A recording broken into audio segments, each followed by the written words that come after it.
ఢిల్లీ మాజీ ముఖ్యమంత్రి కేజ్రీవాల్ వైఖరి ఎలా ఉందంటే, ఆ జడ్జి నాకు నచ్చలేదు కాబట్టి నేను ఈ విచారణకు హాజరు కాలేను, ఈ కేసుకు హాజరైతే విచారణకు హాజరైతే నాకు న్యాయం జరుగుతుందనేటువంటి నమ్మకం లేదు, నన్ను అన్యాయంగా ఈ కేసులో ఇరికించారు, గతంలో కోర్టు తీర్పు చెప్పింది ఇతడు నిర్దోషి అని చెప్పి, అయినప్పటికీ కూడా నాపై ఇంకా కుట్రలు చేస్తోంది కేంద్ర ప్రభుత్వం అంటూ మాట్లాడుతూ ఉన్నారు. ఇంతకీ లిక్కర్ స్కామ్కు సంబంధించి, లిక్కర్ పాలసీ కేసుకు సంబంధించి గతంలో ట్రయల్ కోర్టు తీర్పు ఇచ్చినప్పటికీ కూడా సిబిఐ మాత్రం వదిలిపెట్టేటువంటి ప్రసక్తి లేదంటూ హైకోర్టుని ఆశ్రయించడం జరిగింది. ఇప్పుడు హైకోర్టులో ఈ కేసు విచారణ జస్టిస్ స్వర్ణకాంత శర్మ ఆమె ఆధ్వర్యంలో జరగబోతోంది.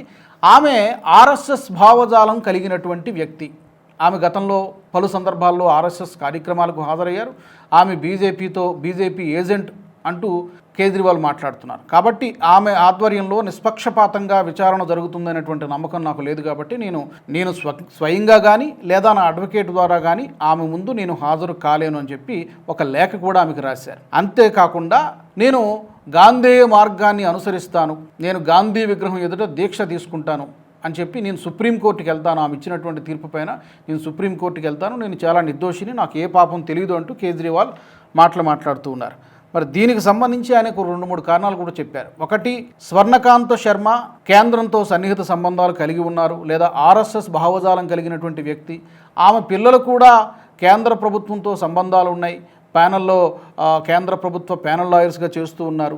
అలాగే సాలిసిటర్ జనరల్గా ఉన్నటువంటి తుషార్ మెహతాతో కూడా ప్రొఫెషనల్ రిలేషన్స్ ఉన్నాయి. కాబట్టి ఇన్ని లింక్స్ ఉన్నాయి కాబట్టి ఈ కేసు విచారణ నిష్పక్షపాతంగా జరుగుతుందనేటువంటి నమ్మకం నాకు లేదు.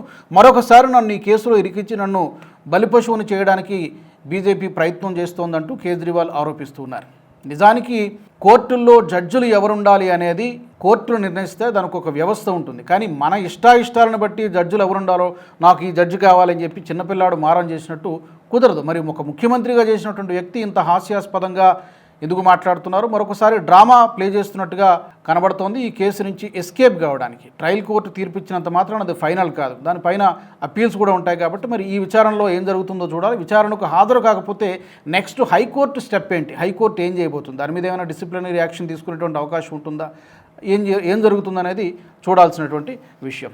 ఈ వీడియో మీకు నచ్చినట్టయితే లైక్ చేయండి, 10 మందికి షేర్ చేయండి. అలాగే కామెంట్ల రూపంలో మీ అభిప్రాయాలను మాతో పంచుకోండి. Nationalist hub group of channels ను సబ్స్క్రైబ్ చేసుకుని తెలుగునాట జాతీయవాద జర్నలిజాన్ని ప్రోత్సహించండి. ఈ వీడియో కింద ఉన్న బెల్ ఐకాన్ పై క్లిక్ చేయడం మర్చిపోవద్దు.